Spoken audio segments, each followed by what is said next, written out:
ನಮಸ್ಕಾರ. ನಮ್ಮ ಅಪಧಮನಿಗಳು ಅಂದ್ರೆ ನಮ್ಮ ರಕ್ತನಾಳಗಳು ಯಾವುದೇ ವಾರ್ನಿಂಗ್ ಕೊಡದೆ ಸದ್ದಿಲ್ಲದೆ ಬ್ಲಾಕ್ ಆಗ್ಬೋದು ಅಂತ ಗೊತ್ತಾ?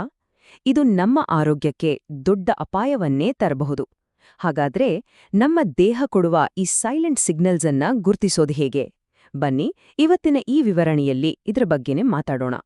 ಒಂದು ಕ್ಷಣ ಹೀಗೆ ಯೋಚನೆ ಮಾಡಿ, ನೀವು ಬೆಳಗ್ಗೆ ಎದ್ದಿದ್ದೀರಿ, ಫುಲ್ ಹೆಲ್ದಿಯಾಗಿದ್ದೀರಿ ಅಂತ ನಿಮಗನಿಸ್ತಿದೆ. ಆದ್ರೆ ಅದೇ ಕ್ಷಣದಲ್ಲಿ ನಿಮ್ಮೊಳಗಡೆ ನಿಮ್ಮ ಅಪಧಮನಿಗಳು ಬ್ಲಾಕ್ ಆಗಿ ನಿಮ್ಮ ಹೃದಯ ದೊಡ್ಡ ರಿಸ್ಕ್ನಲ್ಲಿದೆ ಅಂತ ಗೊತ್ತಾದ್ರೆ ಹೇಗಾಗ್ಬೇಡ ಅಲ್ವಾ? ಇದು ಕೇವಲ ಒಂದು ಕಲ್ಪನೆಯಲ್ಲ, ಇದು ಲಕ್ಷಾಂತರ ಜನರ ಜೀವನದ ಕಠೋರ ಸತ್ಯ. ಈ ಸಂಖ್ಯೆ ನೋಡಿ, ಬರೀ ಅಮೆರಿಕಾದಲ್ಲೇ ಪ್ರತಿ ವರ್ಷ ಸುಮಾರು 10 ಲಕ್ಷ ಜನ ಹೃದಯಕ್ಕೆ ಸಂಬಂಧಪಟ್ಟ ಕಾಯಿಲೆಗಳಿಂದ ಪ್ರಾಣ ಕಳ್ಕೊಳ್ತಾರೆ. 10 ಲಕ್ಷ! ಈ ನಂಬರ್ ಕೇಳಿದ್ರೇನೆ ಈ ವಿಷಯ ಎಷ್ಟು ಗಂಭೀರ ಅಂತ ನಮ್ಗರ್ಥ ಆಗುತ್ತೆ. ಸರಿ, ಹಾಗಾದ್ರೆ ಈ ಪ್ರಾಬ್ಲಮ್ಗೆ ಮೂಲ ಕಾರಣವಾದ್ರೂ ಏನೋ? ಇದಕ್ಕೆ ವೈದ್ಯಕೀಯ ಭಾಷೆಯಲ್ಲಿ ಅಥೆರೋಸ್ಕ್ಲೆರೋಸಿಸ್ ಅಂತಾರೆ. ಸಿಂಪಲ್ ಆಗಿ ಹೇಳಬೇಕು ಅಂದ್ರೆ, ನಮ್ಮ ರಕ್ತನಾಳಗಳ ಒಳಗಡೆ ಕೊಬ್ಬು, ಕೊಲೆಸ್ಟ್ರಾಲ್ ಎಲ್ಲಾ ಸೇರಿ ಒಂದ್ರೀತಿ ಜಿಗುಟಾದ ಪದರ ಅಂದ್ರೆ ಪ್ಲಾಕ್ ಕಟ್ಕೊಳೋಕೆ ಶುರುವಾಗುತ್ತೆ. ಇದ್ರಿಂದ ಏನಾಗುತ್ತೆ ಅಂದ್ರೆ, ರಕ್ತ ಓಡಾಡೋ ದಾರಿ ಚಿಕ್ಕದಾಗಿ ನಮ್ಮ ಬೇರೆ ಬೇರೆ ಅಂಗಗಳಿಗೆ ಸರಿಯಾಗಿ ಬ್ಲಡ್ ಸಪ್ಲೈ ಆಗಲ್ಲ. ಇವತ್ತು ನಾವು ಈ 5 ಮುಖ್ಯ ವಿಷಯಗಳ ಬಗ್ಗೆ ಮಾತಾಡೋಣ. ಮೊದಲಿಗೆ ಈ ಸೈಲೆಂಟ್ ಡೇಂಜರ್ ಅಂದ್ರೆ ಏನು ಅಂತ ನೋಡೋಣ.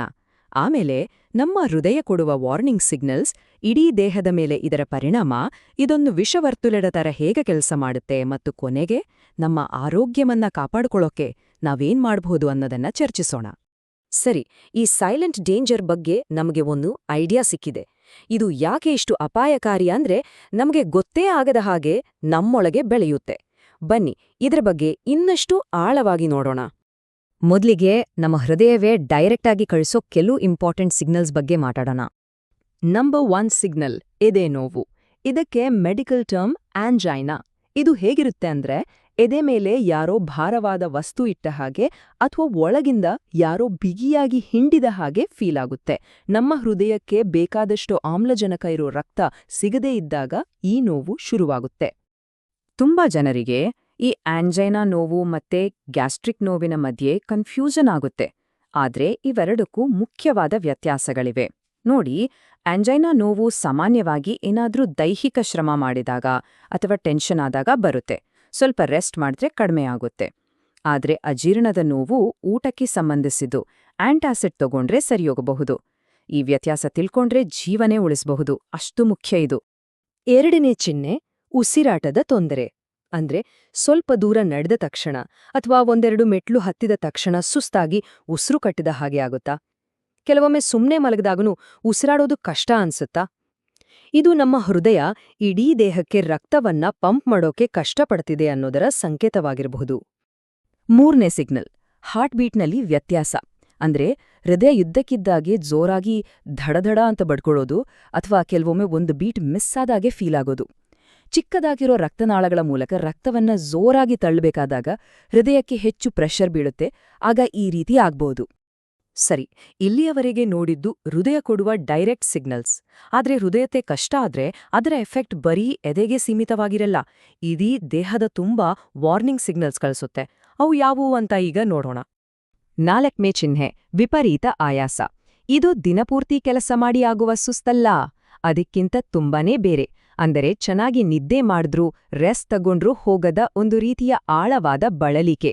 ನಮ್ಮ ದೇಹಕ್ಕೆ ಸರಿಯಾಗಿ ಬ್ಲಡ್ ಸರ್ಕ್ಯುಲೇಷನ್ ಆಗದೇ ಇದ್ದಾಗ ಅದು ಆಟೋಮ್ಯಾಟಿಕ್ ಆಗಿ ಎನರ್ಜಿ ಸೇವಿಂಗ್ ಮೋಡ್ಗೆ ಹೋಗುತ್ತೆ. ಆಗ ಈ ರೀತಿ ಸುಸ್ತು ಕಾಡುತ್ತೆ. ಹಾಗಾದ್ರೆ ನೀವೇ ಯೋಚನೆ ಮಾಡಿ, ನಿಮಗೆ ಆಗ್ತಿರೋದು ಬರೀ ಸುಸ್ತಾ ಅಥವಾ ಅದಕ್ಕಿಂತ ಸೀರಿಯಸ್ ಆದ ವಿಷಯನಾ? ಈ ಪ್ರಶ್ನೆ ಕೇಳ್ಕೊಂಡ್ರೆ ಸಾಮಾನ್ಯ ಸುಸ್ತು ಮತ್ತೆ ಈ ಅಪಾಯಕಾರಿ ಸುಸ್ತಿ ನಡುವೆ ಇರೋ ವ್ಯತ್ಯಾಸವನ್ನ ಗುರ್ತಿಸೋಕೆ ಸಹಾಯ ಆಗತ್ತೆ. 5ನೇ ಚಿಹ್ನೆ ಕಾಲು ನೋವು. ಅಂದ್ರೆ ನಡೆಯುವಾಗ ವಿಶೇಷವಾಗಿ ಕಾಫ್ ಮಸಲ್ಸ್ ಅಂದ್ರೆ ಮೀನಖಂಡದಲ್ಲಿ ನೋವು, ಸೆಳೆತ ಅಥವಾ ಕಾಲು ಭಾರವಾದ ಹಾಗೆ ಅನ್ಸೋದು.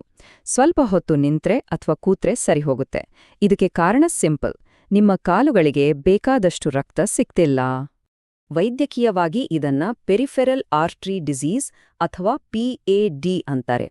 ಇದೂ ಕೂಡ ಅಥೆರೋಸ್ಕ್ಲೆರೋಸಿಸ್ನದ್ದೇ ಒಂದು ಭಾಗ. ಇಲ್ಲಿ ಮುಖ್ಯವಾಗಿ ಗಮನಿಸಬೇಕಾದ್ದೇನಂದ್ರೆ, ಕಾಲುಗಳ ರಕ್ತನಾಳದಲ್ಲಿ ಈ ಸಮಸ್ಯೆ ಇದ್ರೆ ಹೃದಯದ ರಕ್ತನಾಳಗಳಲ್ಲೂ ಈ ಸಮಸ್ಯೆ ಇರೋ ಸಾಧ್ಯತೆ ತುಂಬಾನೇ ಹೆಚ್ಚು. 6ನೇ ಚಿಹ್ನೆ ಕೇಳಿದ್ರೆ ಸ್ವಲ್ಪ ಆಶ್ಚರ್ಯ ಆಗ್ಬಹುದು. ವಾಕರಿಕೆ ಮತ್ತೆ ಇದ್ದಕ್ಕಿದ್ದಾಗೆ ಮೈಯೆಲ್ಲ ಬೆವ್ತು ಹೋಗೋದು. ಇವು ಕೂಡ ಹಾರ್ಟ್ ಪ್ರಾಬ್ಲಮ್ನ ಲಕ್ಷಣಗಳ ಅಂತ ಅನ್ಸ್ಬಹುದು.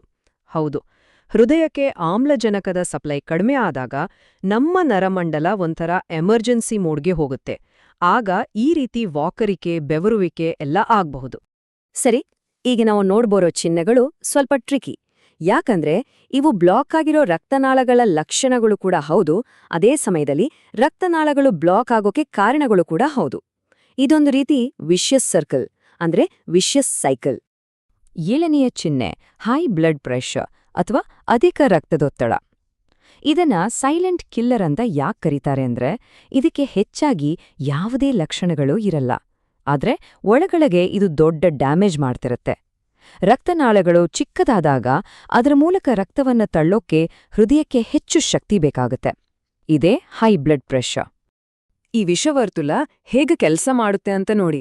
ಮೊದಲಿಗೆ ಹೈ ಪ್ರೆಷರ್ ರಕ್ತನಾಳಗಳನ್ನ ಡ್ಯಾಮೇಜ್ ಮಾಡುತ್ತೆ. ಆ ಡ್ಯಾಮೇಜ್ ಆದ ಜಾಗದಲ್ಲಿ ಇನ್ನಷ್ಟು ಪ್ಲಾಕ್ ಅಂದ್ರೆ ಕೊಬ್ಬು ಬಂದು ಕೂರುತ್ತೆ. ಪ್ಲಾಕ್ ಜಾಸ್ತಿಯಾದ ಹಾಗೆ ರಕ್ತನಾಳ ಇನ್ನಷ್ಟು ಚಿಕ್ಕದಾಗತ್ತೆ. ರಕ್ತನಾಳ ಚಿಕ್ಕದಾದಷ್ಟು ಪ್ರೆಷರ್ ಇನ್ನಷ್ಟು ಜಾಸ್ತಿಯಾಗತ್ತೆ. ಹೀಗೆ ಇದು ಕಂಟಿನ್ಯೂ ಆಗ್ತಾನೇ ಇರುತ್ತೆ. 8ನೇ ಚಿಹ್ನೆ ಊತ.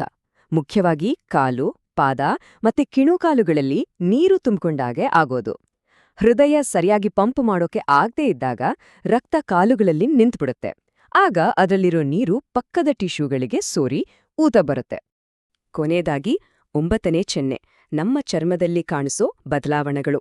ಕೈ ಕಾಲುಗಳ ತುದಿಗೆ ಸರಿಯಾಗಿ ರಕ್ತ ಸಂಚಾರ ಆಗದೆ ಇದ್ದಾಗ ಆ ಭಾಗದ ಚರ್ಮ ಬಿಳಿಚಿಕೊಂಡ ಹಾಗೆ ಅಥವಾ ನೀಲಿ ಬಣ್ಣಕ್ಕೆ ತಿರುಗಿದ ಹಾಗೆ ಕಾಣಬಹುದು. ಮುಟ್ಟಿ ನೋಡಿದ್ರೆ ಬೇರೆ ಜಾಗಕ್ಕಿಂತ ತಣ್ಣಗಿರಬಹುದು. ಹಾಗಾದ್ರೆ ಈ ಎಲ್ಲ ಚಿಹ್ನೆಗಳ ಬಗ್ಗೆ ತಿಳ್ಕೊಂಡಾಯ್ತು. ಈಗ ಮುಂದೇನೋ? ಈ ಲಕ್ಷಣಗಳ್ನ ಬರೀ ತಿಳ್ಕೊಂಡ್ರೆ ಸಾಲ್ದು. ಅವುಗಳ್ನ ಗುರ್ತಿಸಿ ಸರಿಯಾದ ಕ್ರಮ ತಗೊಳ್ಳೋದೇ ನಮ್ಮ ಆರೋಗ್ಯವನ್ನ ಕಾಪಾಡ್ಕೊಳ್ಳೋ ದಾರಿಯಲ್ಲಿ ನಾವಿಡೋ ಮೊದಲ ಹೆಜ್ಜೆ. ಇನ್ನೊಮ್ಮೆ ಈ 9 ಮುಖ್ಯ ಚಿಹ್ನೆಗಳನ್ನ ನೆನ್ಪು ಮಾಡಿಕೊಳ್ಳೋಣ. ಎದೆನೋವು, ಉಸಿರಾಟದ ತೊಂದರೆ, ಹಾರ್ಟ್ ಬೀಟ್ನಲ್ಲಿ ವ್ಯತ್ಯಾಸ, ವಿಪರೀತ ಸುಸ್ತು, ಕಾಲು ನೋವು, ವಾಕರಿಕೆ ಮತ್ತು ಬೆವರುವಿಕೆ, ಹೈ ಬ್ಲಡ್ ಪ್ರೆಷರ್, ಊತ ಮತ್ತೆ ಚರ್ಮದಲ್ಲಿನ ಬದಲಾವಣೆಗಳು. ಇದರಲ್ಲಿ ಯಾವುದು ಕಂಡುಬಂದ್ರೂ ದಯವಿಟ್ಟು ನಿರ್ಲಕ್ಷ್ಯ ಮಾಡಬೇಡಿ. ಕೊನೆಯದಾಗಿ ಈ ಒಂದು ಪ್ರಶ್ನೆಯನ್ನ ನಿಮ್ಮ ಮುಂದಿಟ್ಟು ಈ ಚರ್ಚೆಯನ್ನ ಮುಗಿಸ್ತೀನಿ. ನಿಮ್ಮ ದೇಹ ನಿಮ್ಗೆ ಏನ್ ಹೇಳಕ್ ಪ್ರಯತ್ನ ಮಾಡ್ತಿದೆ? ಅದು ಕೊಡುವ ಸಂಕೇತಗಳನ್ನ ಗಮನವಿಟ್ಟು ಕೇಳಿಸ್ಕೊಳ್ಳಿ. ಅದನ್ನ ಅಲಕ್ಷ್ಯ ಮಾಡಬೇಡಿ. ತಕ್ಷಣ ಒಬ್ಬ ವೈದ್ಯರ ಹತ್ರ ಮಾತಾಡಿ. ನೆನಪಿಡಿ, ನಮ್ಮ ಆರೋಗ್ಯದ ಬಗ್ಗೆ ನಾವು ಜಾಗೃತರಾಗಿದ್ರೆ ಮಾತ್ರ ಅದನ್ನ ಕಾಪಾಡ್ಕೊಳ್ಳೋಕೆ ಸಾಧ್ಯ.